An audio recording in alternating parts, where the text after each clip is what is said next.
crump with you, sweetie pie?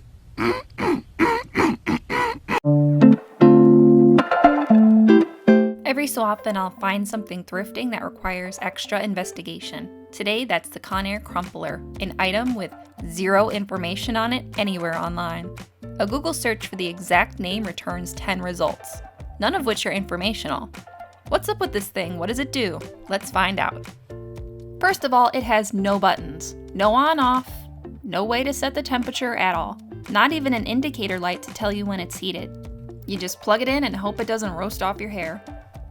It looks like a crimper but without the harsh edges, like it'll leave behind a dimpled golf ball pattern instead of zigzag steps.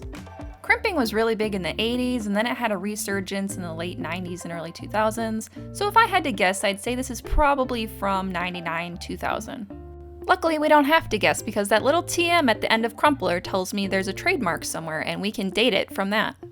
So if we come over to the trademark electronic search system and put in Crumpler, we get a few results. The dead one happens to be the one we're looking for. Registered by Conair, filed for in 2000, published for opposition in 2001, and finally granted in 2002. So I was pretty close with my estimation. But that doesn't tell me what it's for, and without Google being any help, I have to go back. Way back. The Wayback Machine can show us snapshots of a website as it was at a certain point in time, and I find it to be an immensely helpful research tool. So let's see if our Crumpler was on the Conair website in 2002. When we click on hair, we see whoever was in charge of writing copy went a little wild. Throughout history, women and men have used hair to assert sexual identity, age, status, and more. Sir, I'm just here to learn about crumplers.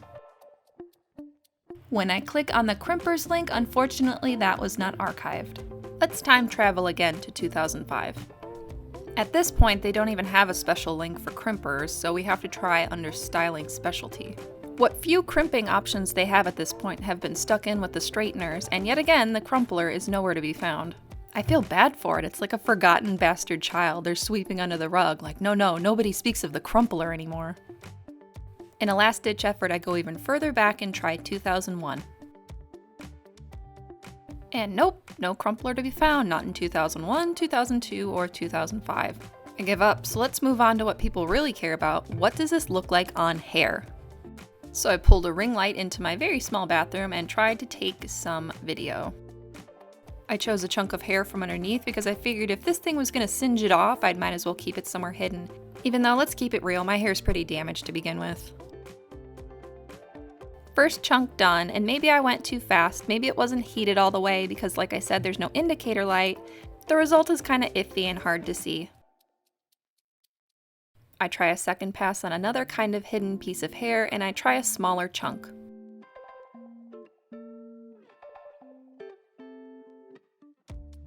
You can see the texture a little better on this pass, but it seems to like more hair and not less hair. My face says it all, I don't know. That's when I get bolder and decide to try a top piece of hair. One that might show up better and is the right amount of thickness.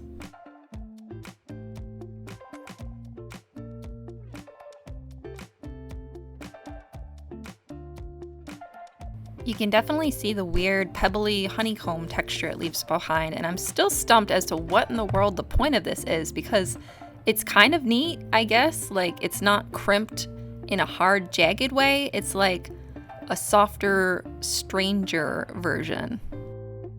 And then for good measure, I go back for a bottom piece because why the hell not? I would love to see a whole head done in this just to see how weird it would look, but I've learned that that's probably not what it was for. One of my Instagram followers messaged me to say she thinks this is for adding texture to hair for things like French braids or buns, and that makes perfect sense to me because I have very straight hair and it always wants to slide out of those things, so this would actually work really well for me.